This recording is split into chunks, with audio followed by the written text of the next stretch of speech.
तो hello guys, welcome back to study for सब channel. दोस्तों, आज की इस वीडियो में हम डिस्कस करने वाले हैं साइबर सिक्योरिटी की यूनिट 4 को। अगर आपने लास्ट 3 यूनिट्स की वीडियोस को नहीं देखा है तो लिंक डिस्क्रिप्शन बॉक्स में है, आप वहां से जाकर देख सकते हैं। सबसे पहले हम सिलेबस डिस्कस कर लेते हैं कि इस यूनिट के अंदर हम क्या पढ़ने वाले हैं। तो हम पढ़ेंगे डिजिटल फॉरेंसिक साइंस के बारे में, कंप्यूटर फॉरेंसिक की नीड्स क्या है उसके बारे में। फिर उसके बाद हम देखेंगे कि साइबर फॉरेंसिक्स और डिजिटल एविडेंसेस क्या होते हैं। फिर देखेंगे कि फॉरेंसिक एनालिसिस कैसे की जाती है ईमेल्स की। डिजिटल फॉरेंसिक लाइफ साइकिल क्या होती है, चेन ऑफ कस्टडी कंसेप्ट क्या होता है, नेटवर्क फॉरेंसिक्स की क्या होते हैं, और अप्रोच क्या होता है कंप्यूटर फॉरेंसिक इन्वेस्टिगेशंस का। सिक्योरिटी और प्राइवेटी थ्रेट्स देखेंगे नेटवर्किंग साइट्स का। चैलेंजेस इन कंप्यूटर फॉरेंसिक्स के बारे में पढ़ने वाले हैं। वीडियो को शुरू करने से पहले मैं आप लोगों से रिक्वेस्ट करूंगा कि अगर आपने अभी तक चैनल को सब्सक्राइब नहीं किया है तो प्लीज सब्सक्राइब कर लें, क्योंकि सब्सक्राइबर्स बहुत जरूरी हैं और मुझे आपके हेल्प की जरूरत है। प्लीज सपोर्ट करिए। चलिए शुरू करते हैं। क्वेश्चन आता है कि डिजिटल फॉरेंसिक साइंस क्या है। तो डिजिटल फॉरेंसिक क्या है? एक ब्रांच है फॉरेंसिक साइंस का। डिजिटल फॉरेंसिक क्या है? ये एक ब्रांच है फॉरेंसिक साइंस का जो कि डील करता है आइडेंटिफिकेशन के रिगार्डिंग, प्रिजर्वेशन के रिगार्डिंग, एनालिसिस के रिगार्डिंग और प्रेजेंटेशन के रिगार्डिंग डिजिटल एविडेंस का। तो डिजिटल फॉरेंसिक एक ब्रांच होती है जिसके अंदर डिजिटल एविडेंस का आइडेंटिफिकेशन होता है। डिजिटल एविडेंस को प्रिजर्व किया जाता है, उसकी एनालाइज की जाती है, उसको प्रेजेंट किया जाता है। डिजिटल एविडेंस कहाँ से आता है? कंप्यूटर से आता है, मोबाइल डिवाइसेस से आता है, नेटवर्क से आता है। यानी कि जो भी चीज डिजिटली एविडेंस के तौर पे काम कर सकती है वो इसमें डिजिटल एविडेंस मानी जाती है। ठीक है, और ये बेसिकली इन्वेस्टिगेट करने के लिए काम आती है साइबर क्राइम्स को। अब डिजिटल जो फॉरेंसिक्स हैं वो इम्पोर्टेंट क्यों है? तो डिजिटल फॉरेंसिक्स हेल्प करती हैं साइबर क्राइम्स को सॉल्व करने में, जैसे कि हैकिंग हो गया, फ्रॉड्स हो गई या आइडेंटिटी थेफ्ट हो गया। ये रिकवर करती हैं लॉस्ट और डिलीटेड फाइल्स को लीगल इन्वेस्टिगेशन के लिए, ट्रैक करते हैं अनऑथराइज्ड एक्सेस को और इनसाइडर थ्रेट्स को। डिजिटल फॉरेंसिक्स की हेल्प से एविडेंस मिलता है लीगल प्रोसीडिंग्स के लिए और साइबर सिक्योरिटी ऑडिट्स के लिए। जब भी कोई साइबर क्राइम होगा तो साइबर क्राइम के बारे में इन्वेस्टिगेट करने के लिए सबको डिजिटल एविडेंसेस की जरूरत होती है, क्योंकि सारा क्राइम ऑनलाइन हो रहा है, डिजिटली हो रहा है। तो वो एक डिजिटल एविडेंस के रूप में काम करता है। ठीक है, ऑब्जेक्टिव क्या है डिजिटल फॉरेंसिक्स के? तो पहला ऑब्जेक्टिव है डिजिटल एविडेंस को आइडेंटिफाई करना, यानी कि लोकेट करना और सिक्योर करना एविडेंस को कंप्यूटर से, नेटवर्क से या मोबाइल डिवाइसेस से। फिर जो हमें डिजिटल एविडेंस मिला है उस एविडेंस की इंटेग्रिटी को प्रिजर्व करके रखना, यानी कि जो डेटा है हमको मिला है वो ऑल्टर ना किया जाए इन्वेस्टिगेशन के दौरान। रिकवर करना, डिलीट करना और हाइड करना डेटा को। सॉरी, रिकवर करना डिलीटेड डेटा को और हिडन डेटा को। तो तीसरा ऑब्जेक्टिव ये है कि जो डिलीटेड डेटा होता है उसको रिकवर किया जाएगा डिजिटल फॉरेंसिक्स में, और हिडन डेटा को भी रिकवर किया जाए। आपने सीआईडी देखी होगी, वहां से आप काफी सारे कॉन्सेप्ट उठाते हो कि जब कोई किसी का फोन चोरी हो जाता है तो किस तरीके से वो डिजिटल एविडेंसेस को प्रिजर्व करते हैं, कलेक्ट करते हैं, रिकवर करते हैं। चौथा ऑब्जेक्टिव है साइबर क्राइम्स को एनालाइज करने में काम आता है डिजिटल फॉरेंसिक्स, क्योंकि इसके थ्रू हैकिंग को इन्वेस्टिगेट किया जाता है, आइडेंटिटी थेफ्ट को इन्वेस्टिगेट किया जाता है, फ्रॉड्स को और मालवेयर अटैक्स को। डिजिटल फॉरेंसिक्स की हेल्प से साइबर क्रिमिनल्स को ट्रेस किया जा सकता है, क्योंकि अगर किसी इंसान ने डिजिटल क्राइम किया है तो उसको ट्रैक करना और आइडेंटिफाई करना, ये डिजिटल फॉरेंसिक का ऑब्जेक्टिव है। अगला ऑब्जेक्टिव है लीगल कॉम्प्लायंस को एंश्योर करना, यानी कि फॉरेंसिक प्रोटोकॉल्स को फॉलो करते हुए एविडेंस को कोर्ट में एडमिसिबल बनाना और साइबर सिक्योरिटी को स्ट्रेंथन करना। ठीक, तो ये ऑब्जेक्टिव्स हैं डिजिटल फॉरेंसिक्स के। अब एप्लीकेशंस क्या है डिजिटल फॉरेंसिक्स के? तो पहला एप्लीकेशन है लॉ एनफोर्समेंट, यानी कि डिजिटल फॉरेंसिक साइंस का पुलिस यूज करती है, एजेंसीज यूज करती हैं साइबर क्राइम्स को इन्वेस्टिगेट करने के लिए, फ्रॉड को इन्वेस्टिगेट करने के लिए और डिजिटल हैरेसमेंट को इन्वेस्टिगेट करने के लिए। दूसरा, कॉर्पोरेट सिक्योरिटी। तो डिजिटल फॉरेंसिक साइंस हेल्प करती है बिजनेसेस को कि वो डिटेक्ट कर पाए उनके इनसाइडर थ्रेट्स को या अनऑथराइज्ड एक्सेसेस को या डेटा के ब्रीचेस को। तीसरा एप्लीकेशन है साइबर क्राइम के इन्वेस्टिगेशन में डिजिटल फॉरेंसिक साइंस का बहुत बड़ा रोल है, क्योंकि इसके थ्रू हैकर्स को आइडेंटिफाई किया जा सकता है, साइबर टेररिस्ट को आइडेंटिफाई किया जा सकता है और फाइनेंशियल फ्रॉडस्टर्स को आइडेंटिफाई किया जाता है। फोर्थ एप्लीकेशन है डेटा की रिकवरी का। तो डिजिटल फॉरेंसिक साइंस की हेल्प से जो हमारा खोया हुआ डेटा है उसको रिस्टोर किया जा सकता है, या डिलीट किए हुए डेटा को भी रिस्टोर किया जा सकता है। ठीक, अगला है इंसिडेंट रेस्पॉन्स। तो ये हेल्प करता है ऑर्गेनाइजेशंस को कि वो सिक्योरिटी ब्रीचेस को एनालाइज करें और उनको इफेक्टिवली रिस्पॉन्ड करें। डिजिटल फॉरेंसिक साइंस का एप्लीकेशन है इंटेलेक्चुअल प्रॉपर्टी प्रोटेक्शन करना, यानी कि डेटा की लीक्स को प्रिवेंट करना, प्लेगरिज्म को प्रिवेंट करना और सॉफ्टवेयर पायरेसी को प्रिवेंट करना। डिजिटल फॉरेंसिक साइंस को मिलिट्री और इंटेलिजेंस भी यूज करती है साइबर एस्पियोनेज को ट्रैक करने के लिए और नेशनल सिक्योरिटी थ्रेट्स को ट्रैक करने के लिए। तो आपको क्लियर हो चुका होगा ये सब। बात करते हैं कौन कौन सी ब्रांचेस हैं डिजिटल फॉरेंसिक साइंस के अंदर। तो हमारे पास कई टाइप की फॉरेंसिक साइंस की ब्रांचेस हैं। पहली है कंप्यूटर फॉरेंसिक, दूसरी है नेटवर्क फॉरेंसिक, तीसरी है मोबाइल फॉरेंसिक, चौथी है क्लाउड, पांचवी है मालवेयर फॉरेंसिक्स और छठी है आईओटी यानी कि internet of things forensic. Computer forensic में फाइल्स को एनालाइज किया जाता है, ईमेल्स को, सिस्टम लॉग्स को कंप्यूटर के। नेटवर्क फॉरेंसिक में बेसिकली इन्वेस्टिगेट किया जाता है कि साइबर अटैक ने कौन से नेटवर्क ट्रैफिक से अटैक किया है। मोबाइल फॉरेंसिक में जो स्मार्टफोन का डेटा है या टैबलेट्स का डेटा है उसको एक्सट्रैक्ट किया जाता है। क्लाउड फॉरेंसिक में बेसिकली जो क्लाउड सर्विसेज पे जो हमारा डेटा स्टोर्ड है उसको इन्वेस्टिगेट किया जाता है। मेलवेयर फॉरेंसिक्स में बेसिकली वायरसेस को एग्जामिन किया जाता है, रैंसमवेयर को एग्जामिन किया जाता है या ट्रोजन्स को एग्जामिन किया जाता है। ये आपने थर्ड ईयर में पढ़े होंगे, वायरसेस, रैंसमवेयर एंड ट्रोजन्स। अगर आपने वीडियो नहीं देखी है तो प्लीज मैं बोल रहा हूँ जाकर देखिएगा। आईओटी फॉरेंसिक्स में क्या किया जाता है, इसमें डिजिटल एविडेंस जो है यानी कि जो डिजिटल एविडेंस है यानी कि जो हमारे पास प्रूफ्स हैं, सबूत हैं स्मार्ट डिवाइसेस से, उनको एनालाइज किया जाता है। अब अगला इंपॉर्टेंट जो क्वेश्चन है वो ये है कि डिजिटल फॉरेंसिक्स की स्टेजेस क्या होते हैं। तो पहला स्टेज होता है आइडेंटिफिकेशन का, जिसमें कि डिजिटल एविडेंस को डिटेक्ट किया जाता है और उसको डिफाइन किया जाता है कि किस टाइप का है। दूसरा स्टेज होता है प्रिजर्वेशन का, जहाँ पे जो हमको एविडेंस मिल गया है उसको सिक्योर करेंगे, उसकी कॉपीज बनाएंगे ताकि उसको कोई उसको कोई टेम्पर ना कर सके। ठीक है। जो सीआईडी या सीबीआई वगैरह जो होती है वो क्या करती है, पहले तो एविडेंस को, जो डिजिटल एविडेंस है उसको कलेक्ट करेगी यानी कि आइडेंटिफाई करेगी, उसके बाद उसको प्रिजर्व करते हैं, इसकी मल्टीपल कॉपीज बनाते हैं ताकि उसको कोई टेम्पर ना कर पाए। अगर प्रिजर्वेशन हो चुकी है तो तीसरा स्टेप होता है एनालिसिस का, यानी कि अब जो हमारे पास फाइल्स आई हैं, लॉग्स आई हैं, नेटवर्क एक्टिविटी आई हैं, उनको एग्जामिन किया जाएगा। फिर उनका डॉक्यूमेंटेशन होगा यानी कि डिटेल्ड रिकॉर्ड बनाए जाएंगे कि हमको बेसिकली इन एविडेंसेस से मिला क्या है, उसकी डॉक्यूमेंटेशन की जाएगी और फिर उसको प्रेजेंट किया जाएगा, यानी कि जो हमको एविडेंस मिला है उसको रिपोर्ट किया जाएगा लीगल फॉर्मेट में कोर्ट के सामने या साइबर सिक्योरिटी के सामने। ठीक है, या साइबर सिक्योरिटी यूज के लिए। तो ये स्टेजेस हैं डिजिटल फॉरेंसिक्स की, आइडेंटिफिकेशन, प्रिजर्वेशन, एनालिसिस, डॉक्यूमेंटेशन और प्रेजेंटेशन। टूल्स कौन कौन से यूज किए जाते हैं डिजिटल फॉरेंसिक में। तो पहला है ऑटोप्सी। ये एक ओपन सोर्स टूल होता है हार्ड ड्राइव्स को एनालाइज करने के लिए और फाइल्स को एनालाइज करने के लिए। एक है एफटीकी यानी कि फॉरेंसिक टूल किट, जो बेसिकली डिलीटेड फाइल्स को रिकवर करने के लिए काम आता है और ईमेल्स को रिकवर करने के लिए काम आता है इन्वेस्टिगेशन के लिए। तीसरा टूल है वायरशार्क, जो कि कैप्चर करता है और एनालाइज करता है नेटवर्क के ट्रैफिक को। अगला है XRY, जो कि यूज किया जाता है डेटा को एक्सट्रैक्ट करने के लिए मोबाइल फोन से। अगला है वोलेटिलिटी, जो कि एनालाइज करता है सिस्टम मेमोरी को, यानी कि रैंडम एक्सेस मेमोरी को फॉरेंसिक एविडेंस की तरह ये एनालाइज करता है। अब चैलेंजेस क्या है डिजिटल फॉरेंसिक्स के अंदर। तो पहला चैलेंज है एनक्रिप्शन करना और डेटा की हाइडिंग करना, यानी कि क्रिमिनल जो है यूज करता है एनक्रिप्शन को एविडेंस को हाइड करने के लिए, उसको तोड़ना सबसे बड़ा चैलेंज है। दूसरा डेटा की वॉल्यूम। तो huge amount of digital data जो होता है वो कभी कभी ऐसे केसेस आ जाते हैं जहाँ पे बहुत बड़ा डेटा को एनालाइज करना पड़ता है, उससे इन्वेस्टिगेशन कॉम्प्लेक्स बन जाती है। थर्ड है लीगल और एथिकल इश्यूज। तो एविडेंस कलेक्शन में कभी कभी प्राइवेसी लॉज भी बीच में आ जाती हैं, जिसकी वजह से कई सारे केसेस में इनमें देर होती है या उतने टाइम तक आपके जो एविडेंसेस है उनको मिटा दिया जाता है। ठीक, तो ये बहुत बड़ा चैलेंज है। चौथा चैलेंज है changing technology, fast changing technology. तो नए डिवाइसेस आ गए हैं, नए सॉफ्टवेयर आ गए हैं, जिनकी वजह से फॉरेंसिक एनालिसिस अब हार्ड हो चुकी है। अगला चैलेंज है एंटी फॉरेंसिक टेक्निक्स। तो हैकर आज की डेट में ऐसे टूल्स को यूज करते हैं जिससे कि अपने जो डेटा है या एविडेंस है उसको इरेज किया जा सके या उसको मॉडिफाई किया जा सके। तो ये बहुत बड़ा चैलेंज है। अगला है नीड क्या है कंप्यूटर फॉरेंसिक्स की, साइबर फॉरेंसिक्स की और डिजिटल एविडेंसेस की। तो जैसे जैसे साइबर क्राइम्स बढ़ रहे हैं, डेटा ब्रीचेस हो रहे हैं, डिजिटल फ्रॉड हो रहा है, फॉरेंसिक इन्वेस्टिगेशन की बहुत ज्यादा जरूरत है, क्योंकि इसके थ्रू क्रिमिनल्स को ट्रैक किया जा सकता है, जो हमारा डेटा लॉस हो चुका है उसको रिकवर किया जा सकता है और लीगल जस्टिस दिया जा सकता है लोगों को।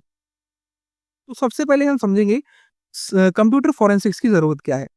कंप्यूटर फॉरेंसिक्स जो है बेसिकली यूज किया जाता है साइबर क्राइम्स को इन्वेस्टिगेट करने के लिए, क्योंकि ये हेल्प करता है केसेस को सॉल्व करने में, जो कि हैकिंग के केसेस हों, चाहे आइडेंटिटी थेफ्ट के केसेस हों या डेटा लीक्स के केसेस हों या फाइनेंशियल फ्रॉड के। कंप्यूटर फोरेंसिक्स के थ्रू हम डिलीटेड डेटा को या लॉस्ट डेटा को रिकवर कर सकते हैं। इसके थ्रू हम लीगल एविडेंस पेश कर सकते हैं कोर्ट केसेस में, यानी कि ये सॉलिड डिजिटल प्रूफ प्रोवाइड कर देता है साइबर क्राइम ट्रायल्स में।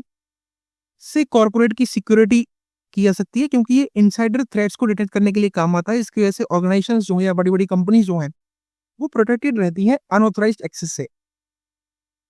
पांचवा नीड है कि इससे अनऑथराइज्ड एक्टिविटीज को ट्रैक किया जा सकता है, यानी कि अगर कंप्यूटर फोरेंसिक्स सही होंगी, इसी तरीके से हम अप्लाई करेंगे, तो लॉगिन अटेम्प्ट्स को हम मॉनिटर कर सकते हैं, ईमेल्स को हम मॉनिटर कर सकते हैं, सिस्टम के चेंजेस को मॉनिटर कर सकते हैं सिक्योरिटी ब्रीचेस को डिटेक्ट करने के लिए। इसका एग्जांपल है, एक हैक्ड एम्प्लॉय के कंप्यूटर को जब एनालाइज किया जाता है, तो वहां से कुछ हमें ट्रेसेस मिलते हैं अनऑथराइज्ड एक्सेस के, जिससे कि हम बाकी जो हमारे सिस्टम से उनको प्रोटेक्ट कर सकते हैं।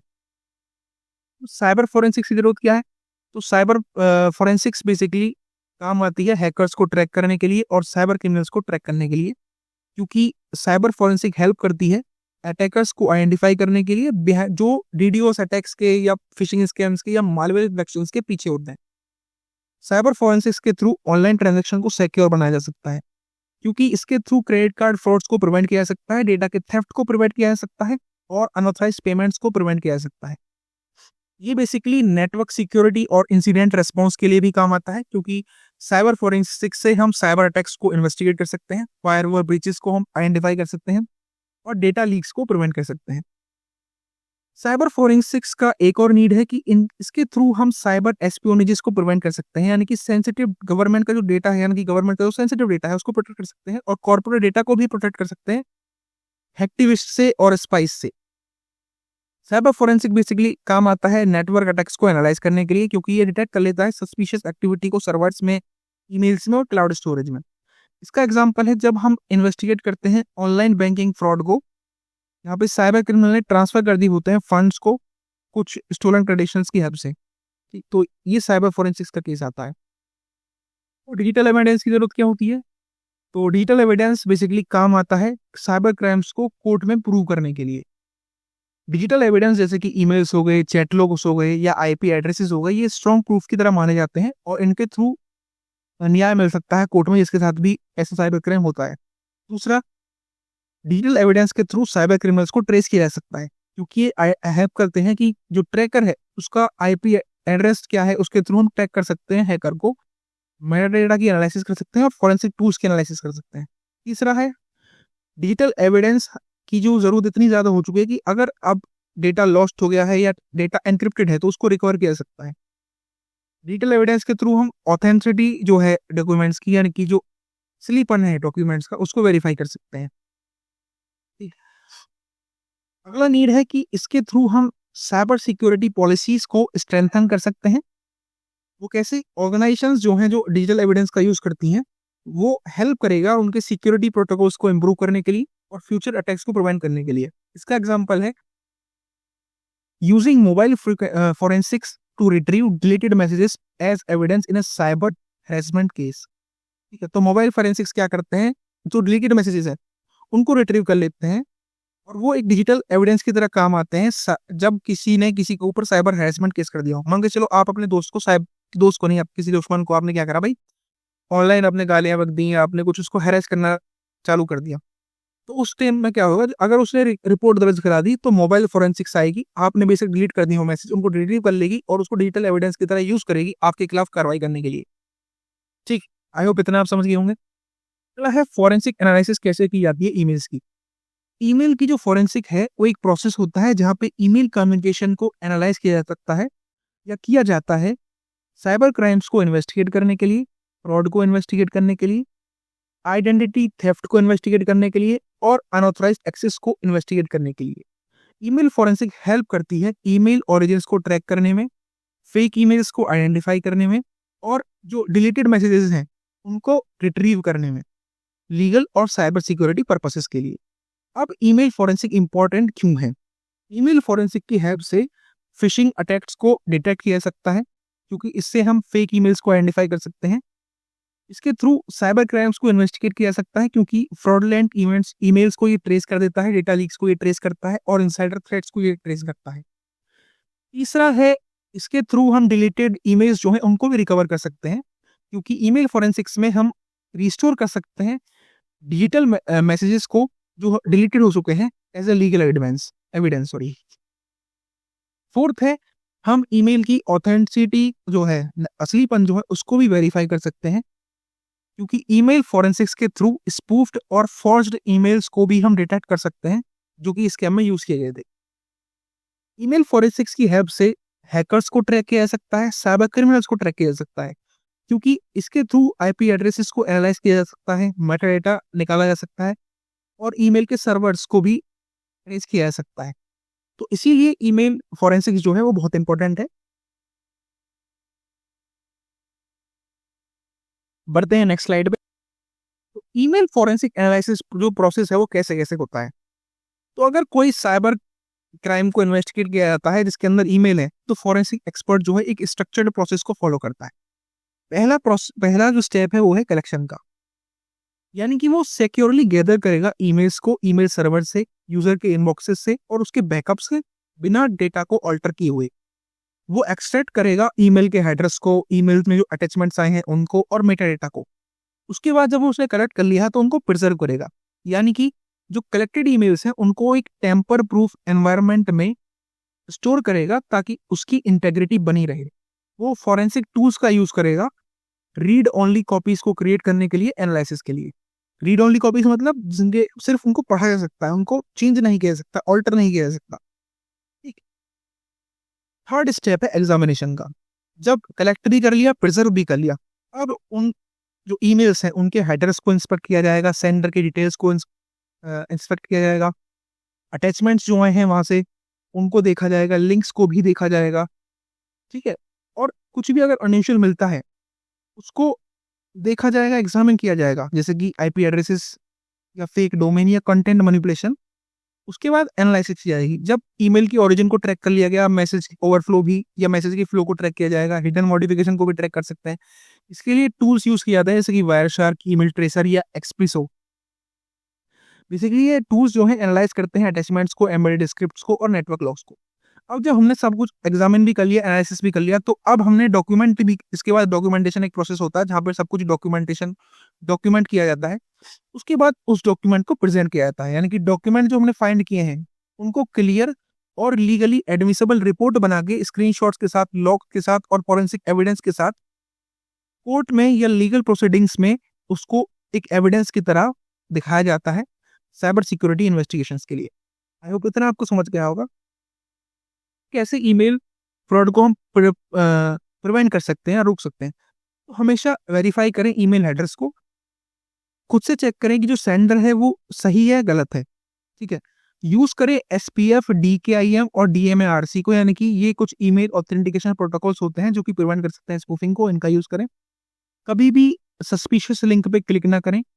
इनेबल करें ईमेल के एनक्रिप्शन को और हमेशा ईमेल सिक्योरिटी सॉल्यूशंस का यूज करें। ठीक है।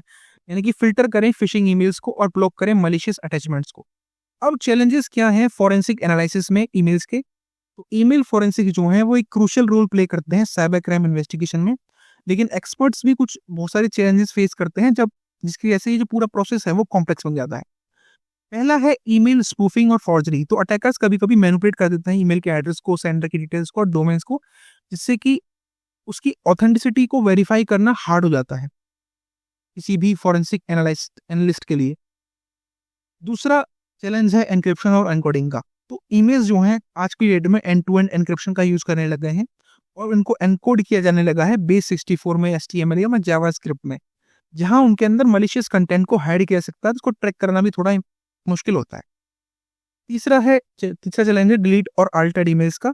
तो साइबर क्रिमिनल्स बेसिकली डिलीट कर देते हैं या मॉडिफाई कर देते हैं ईमेल्स को, जिससे उनकी रिकवरी डिफिकल्ट हो जाती है, स्पेशली जब बैकअप ना हो। Fourth, cloud based email services. तो ईमेल जो है आज की डेट में स्टोर्ड होते हैं प्लेटफॉर्म जैसे कि जीमेल या आउटलुक पे। इसके लिए लीगल परमिशन की रिक्वायरमेंट होती है एक्सेस के लिए, और उस वजह से कभी कभी इन्वेस्टिगेशन में डिले हो सकता है। अगला है लार्ज वॉल्यूम ऑफ डेटा। तो ऑर्गेनाइजेशंस जो हैं वो हैंडल करती हैं मिलियंस ऑफ ईमेल्स को, जिससे कि जो फॉरेंसिक एनालिसिस में टाइम लगता है। सिक्स्थ चैलेंज है malware in attachments and link. कभी कभी ऐसा होता है कि ईमेल के अंदर मलिशियस अटैचमेंट होता है या फिशिंग लिंक्स होते हैं जो कि फॉरेंसिक सिस्टम्स को भी इन्फेक्ट कर सकते हैं अगर उनको केयरफुली हैंडल ना किया गया। अगला है डायनामिक आईपी एड्रेसेस, जहां पे अटैकर यूज करता है वीपीएन को या प्रॉक्सीज को अपनी रियल लोकेशन को हाइड करने के लिए, जिससे उसको ट्रैक कर पाना डिफिकल्ट हो जाता है। तो ये चैलेंजेस हैं फोरेंसिक्स एनालिसिस में ईमेल्स की। अब बात करते हैं डिजिटल फोरेंसिक्स लाइफ साइकिल क्या होती है, इंपॉर्टेंट क्वेश्चन है। तो डिजिटल फोरेंसिक लाइफ साइकिल एक स्ट्रक्चर्ड प्रोसेस होता है जो कि फॉलो किया जाता है साइबर क्राइम्स को इन्वेस्टिगेट करने के लिए, डेटा जो लॉस हुआ है उसको रिकवर करने के लिए और हैकर्स को ट्रैक करने के लिए, वाइल मेंटेनिंग लीगल इंटेग्रिटी। तो इसके भी वही 6 हमारे पास प्रोसेसेस होते हैं। पहला है आइडेंटिफिकेशन, जहाँ पे डिटेक्ट किया जाता है और लोकेट किया जाता है डिजिटल एविडेंस को कंप्यूटर से या मोबाइल डिवाइस से या नेटवर्क से या क्लाउड स्टोरेज से। अब जब हमने डिटेक्ट कर लिया डिजिटल एविडेंस को, उसके बाद उसको प्रिजर्व किया जाएगा, यानी कि उसको सिक्योरली स्टोर किया जाएगा टेम्पर प्रूफ एनवायरनमेंट में, ताकि उसके अंदर कोई भी ऑल्ट्रेशन ना हो या डेटा का लॉस ना हो। थर्ड है कलेक्शन, यानी कि जो हमें डिजिटल एविडेंस मिला है उससे हम डेटा को सेफली एक्सट्रैक्ट करेंगे, लीगली एक्सट्रैक्ट करेंगे फॉरेंसिक टूल्स की हेल्प से, बिना उसकी ओरिजिनल एविडेंस को मॉडिफाई किए हुए। फोर्थ है एग्जामिनेशन। अब जो हमारे पास फाइल्स आ चुकी हैं उनको हम एनालाइज करेंगे, ईमेल्स को एनालाइज करेंगे या सिस्टम एक्टिविटीज को एनालाइज करेंगे सस्पिशियस बिहेवियर के लिए या अनऑथराइज्ड एक्सेस के लिए। फिफ्थ स्टेप में हम एनालिसिस करेंगे, यानी कि जो हमने मिला है हमको सब कुछ, उसको बेसिकली हम यूज करेंगे अटैकर्स को ट्रेस करने के लिए, अटैक मेथड्स को समझने के लिए और जो हिडन डेटा है या डिलीटेड डेटा है उसको वापस रिट्रीव करने के लिए। सिक्स्थ स्टेप है प्रेजेंटेशन का, जहाँ पे डॉक्यूमेंट फाइंडिंग जो हमने की है उनकी एक क्लियर रिपोर्ट बनाई जाती है, उसके साथ एविडेंस के स्क्रीनशॉट्स लगाए जाते हैं, एविडेंस के लॉग्स लगाए जाते हैं और कंक्लूजन भी दिया जाता है लीगल और साइबर सिक्योरिटी एक्शंस के लिए। तो इस तरीके से डिजिटल फॉरेंसिक होता है। पहला है आइडेंटिफिकेशन, दूसरा है प्रिजर्वेशन, तीसरा है एनालिसिस, चौथा है डॉक्यूमेंटेशन और पांचवा है प्रेजेंटेशन। ठीक है, तो ये पूरा होता है। तो आई होप समझ गए होंगे आप लोग। चेन ऑफ कस्टडी क्या होती है डिजिटल फॉरेंसिक्स के अंदर? तो चेन ऑफ कस्टडी एंश्योर करता है डिजिटल एविडेंस जो है वो प्रॉपर्ली हैंडल किया गया है, डॉक्यूमेंट किया गया है और टेम्पर प्रूफ है थ्रू आउट द इन्वेस्टिगेशन। तो चेन ऑफ कस्टडी क्या है? एक मतलब प्रोटोकॉल बोल सकते हैं इसको, जो कि ये इंश्योर करता है कि जो डिजिटल एविडेंस मिला है हमको किसी भी केस के अंदर वो प्रॉपर्ली हैंडल हुआ है, डॉक्यूमेंट भी प्रॉपर्ली हुआ है और वो टेम्पर प्रूफ है जब तक इन्वेस्टिगेशन में रहा है। ठीक है, तो इस चेन ऑफ कस्टडी की वजह से क्रूशियल हो जाता है लीगल वैलिडिटी को मेंटेन करना साइबर क्राइम केसेस में। पर्पस क्या है चेन ऑफ कस्टडी का? तो ये इंश्योर करता है कि जो डिजिटल एविडेंस है वो असली रहे, उसके अंदर कोई बदलाव नहीं किया जाए और वो लीगली एडमिसिबल हो by tracking its movement from collection to court presentation, यानी कि जब से वो कलेक्ट किया गया है और जब वो कोर्ट में पेश किया गया है उस दोनों ये पूरा प्रोसेस है, इसके बीच में ये जो डेटा है इसको बिल्कुल भी ना बदला गया हो। ठीक है, तो स्टेप्स कौन कौन से हैं चेन ऑफ कस्टडी प्रोसेस में? तो वही स्टेप है आइडेंटिफिकेशन करना, कलेक्शन करना, डॉक्यूमेंटेशन करना, प्रिजर्वेशन करना, एनालिसिस करना और प्रेजेंटेशन करना। ठीक, आइडेंटिफिकेशन क्या है भाई? डिजिटल एविडेंस को डिटेक्ट किया जाएगा और उसको मार्क किया जाएगा। कलेक्शन में बेसिकली जो डेटा हमको मिला है उसको सिक्योरली एक्सट्रैक्ट किया जाएगा। डॉक्यूमेंटेशन में रिकॉर्ड किया जा सकता है कि किसने कलेक्ट किया, किसने उसको एक्सेस किया, किसने उसको एनालाइज किया, वो भी हम देखेंगे, टाइम स्टैम्प्स की तरह लिखते हैं। प्रिजर्वेशन में बेसिकली स्टोर किया जाता है एविडेंस को एक सिक्योर टेम्पर प्रूफ एनवायरनमेंट में इंटीग्रिटी को मेंटेन करने के लिए। एनालिसिस में जो हमने एविडेंस मिला है उसको एग्जामिन करेंगे। प्रेजेंटेशन में जो हमें सब कुछ इन पूरे प्रोसेस से मिला है उस जो फाइंडिंग्स हमको मिली है उनको सबमिट करेंगे हम कोर्ट में या साइबर सिक्योरिटी रिपोर्ट्स में ऑथेंटिसिटी को प्रूव करने के लिए। तो एक बार आप पॉज करके पढ़ लीजिएगा। इंपॉर्टेंस क्या है चेन ऑफ कस्टडी की? तो ये एविडेंस टेम्परिंग को प्रिवेंट करता है, लीगल वैलिडिटी को इंश्योर करता है और एविडेंस हैंडलिंग को ट्रैक करता है। तो एक अगर स्ट्रॉन्ग चेन ऑफ कस्टडी हमने मेंटेन कर रखी है डिजिटल फॉरेंसिक्स में तो उससे हमारे एविडेंसेस प्रोटेक्टेड रहते हैं, ट्रस्ट मेंटेन रहता है और साइबर क्राइम इन्वेस्टिगेशन जो है वो एंश्योर हो जाती है कोर्ट में। ठीक है, और कोर्ट भी उसको इजीली समझता है क्योंकि वो ट्रस्ट मेंटेन हो जाता है उसके लिए। ठीक है, तो ये इंपॉर्टेंस है चेन ऑफ कस्टडी का। और करके पढ़ते रहना कभी कभी बीच में, एक बार खुद से ही पढ़ोगे तो और अच्छा लगेगा। अब नेटवर्क फॉरेंसिक्स क्या होते हैं? तो नेटवर्क फॉरेंसिक एक प्रोसेस है जहाँ पे कि कैप्चर किया जाता है, एनालाइज किया जाता है और मॉनिटर किया जाता है नेटवर्क के ट्रैफिक को, साइबर थ्रेट्स को डिटेक्ट करने के लिए, टेक्स्ट को इन्वेस्टिगेट करने के लिए और एविडेंसेस को कलेक्ट करने के लिए सिक्योरिटी रीजन से या सिक्योरिटी इंसिडेंट से। तो ये हेल्प करता है हैकिंग अटेम्प्ट्स को आइडेंटिफाई करने में, डेटा के ब्रीचेस को आइडेंटिफाई करने में और सस्पिशियस एक्टिविटीज को आइडेंटिफाई करने में जो कि एक नेटवर्क के अंदर हुए हैं। पर्पस क्या है नेटवर्क फॉरेंसिक्स का? तो पहला है साइबर अटैक्स को डिटेक्ट करना, मॉनिटर करना नेटवर्क के ट्रैफिक को डेटा के ब्रीचेस को इन्वेस्टिगेट करना, लीगल एविडेंस को प्रोवाइड करना और साइबर सिक्योरिटी को एनहेंस करना। साइबर अटैक्स को कैसे डिटेक्ट करेंगे? इंट्रूजन्स के थ्रू, मालवेयर को समझ के या अनऑथराइज्ड एक्सेस को समझ के। तो ये पर्पस है हमारा नेटवर्क फॉरेंसिक्स का। अब कंपोनेंट्स क्या है नेटवर्क फॉरेंसिक्स के? तो क्या कंपोनेंट्स बोल दो या प्रोसेस बोल दो या स्टेप्स बोल दो। पहला है डेटा का कलेक्शन, उसके बाद डेटा को प्रिजर्व किया जाता है। तीसरा डेटा की एनालिसिस जाती है, डेटा को कोरिलेट किया जाता है। और फिफ्थ स्टेप है रिपोर्टिंग का। तो वही सेम 5-6 स्टेप चले आ रहे हैं हर एक उसमें। आप उन्हीं को लिख के आ सकते हैं हर एक में, बस हर एक को उसी कंटेक्स्ट में समझा के आना है। तो जब नेटवर्क फॉरेंसिक की जाएगी तो नेटवर्क की जो पैकेट्स हैं उनको कैप्चर किया जाता है कलेक्शन वाले उसके अंदर, स्टेप के अंदर। प्रिजर्वेशन में एविडेंस जो हमको मिला है उसको स्टोर किया जाता है सिक्योरली, बिना ऑल्ट्रेशन की। एनालिसिस वाले स्टेप में एक एनालिसिस किया जाता है जो हमको मिला है उसका। कोरिलेशन वाले में डिफरेंट नेटवर्क इवेंट्स को लिंक किया जाता है टेक पैटर्न्स को समझने के लिए। रिपोर्ट में डॉक्यूमेंट की जाती है जो हमको मिली है उन चीज़ों को लीगल और सिक्योरिटी एक्शन के लिए। तो टूल कौन कौन से यूज होते हैं नेटवर्क फॉरेंसिक्स में? पहला है वायरशार्क, दूसरा है स्नॉट, तीसरा एक्सप्लिसो, स्पिलंक, टीसीपी डंप। तो ये सारे के सारे स्टेप्स हैं जो टूल्स हैं जो आप यूज कर सकते हैं। ठीक है,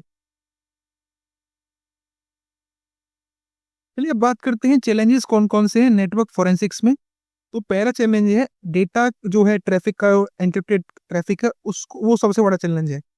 तो अटैकर बेसिकली यूज करते हैं वीपीएन का, एचटीटीपीएस का अपनी एक्टिविटीज को हाइड करने के लिए। दूसरा सबसे बड़ा चैलेंज है हाई वॉल्यूम ऑफ डेटा, यानी कि large scale networks basically huge amount of traffic generate करते हैं और उसको प्रोसेस करना, उसको एनालाइज करना बहुत हार्ड हो जाता है। तीसरा है रियल टाइम अटैक्स। तो रियल टाइम अटैक्स को डिटेक्ट करने के लिए फास्ट डिटेक्शन की रिक्वायरमेंट होती है, जिसकी वजह से अगर मेजर डैमेज जो है वो रोका जा सके। चौथा बड़ा चैलेंज है आईपी स्पूफिंग का, जहां पे हैकर बेसिकली मैनिपुलेट कर लेता है आईपी एड्रेस को अपनी आइडेंटिटी को छुपाने के लिए। तो ये चैलेंजेस है नेटवर्क फॉरेंसिक्स के अंदर। अगला है अप्रोच क्या होना चाहिए कंप्यूटर फॉरेंसिक इन्वेस्टिगेशन के लिए। तो एक कंप्यूटर फॉरेंसिक इन्वेस्टिगेशन जो है एक स्ट्रक्चर्ड अप्रोच को फॉलो करती है, जहां पे वो बेसिकली आइडेंटिफाई किया जाता है, कलेक्ट किया जाता है, एनालाइज किया जाता है और डिजिटल एविडेंस को प्रेजेंट किया जाता है। उसके साथ साथ जो एविडेंस है उसकी इंटेग्रिटी को मेंटेन किया जाता है और उसकी लीगल वैलिडिटी को मेंटेन किया जाता है। अब बात करें स्टेप्स कौन कौन से हैं कंप्यूटर फॉरेंसिक इन्वेस्टिगेशन में। तो पहला है उसका आइडेंटिफिकेशन, यानी कि डिटेक्ट करना और डिफाइन करना पोटेंशियल एविडेंस को कंप्यूटर से, हार्ड ड्राइव से, ईमेल से और नेटवर्क लॉग से। दूसरा स्टेप है कलेक्शन का, जहां पे सिक्योरली गैदर किया जाता है डेटा को बिना ऑल्ट्रेशन के लिए। तीसरा है प्रिजर्वेशन, जहां पे जो हमें एविडेंस कलेक्ट किया है उसको टेम्पर प्रूफ एनवायरनमेंट रखा जाता है ताकि उसकी ऑथेंटिसिटी बनी रहे। चौथा स्टेप है एग्जामिनेशन का, जहां पे फाइल्स को इंस्पेक्ट किया जाता है, मेटा डेटा को इंस्पेक्ट किया जाता है, लॉग्स को इंस्पेक्ट किया जाता है और सिस्टम की एक्टिविटी को इंस्पेक्ट किया जाता है, जो साइबर क्राइम्स के ट्रेसेस हैं उनको फाइंड आउट करने के लिए और अनऑथराइज्ड एक्सेस को फाइंड आउट करने के लिए। फिफ्थ है एनालिसिस, यानी कि जहाँ पे इवेंट्स को रिकंस्ट्रक्ट किया जाता है, अटैकर को ट्रेस किया जाता है और हिडन या डिलीटेड डेटा को एक्सट्रैक्ट किया जाता है। सिक्स्थ है डॉक्यूमेंटेशन और रिपोर्टिंग, जहाँ पे डिटेल्ड लॉग को मेंटेन किया जाता है, स्क्रीनशॉट्स को मेंटेन किया जाता है टाइम स्टैम्प्स के साथ लीगल और साइबर सिक्योरिटी एक्शंस के लिए। और सेवंथ है प्रेजेंटेशन, यानी कि सबमिट कर दी जाती है जो आपने सब कुछ फाइंड किया है क्लियर कोर्ट एडमिशन रिपोर्ट्स के अंदर। ठीक, तो ये स्टेप्स हैं।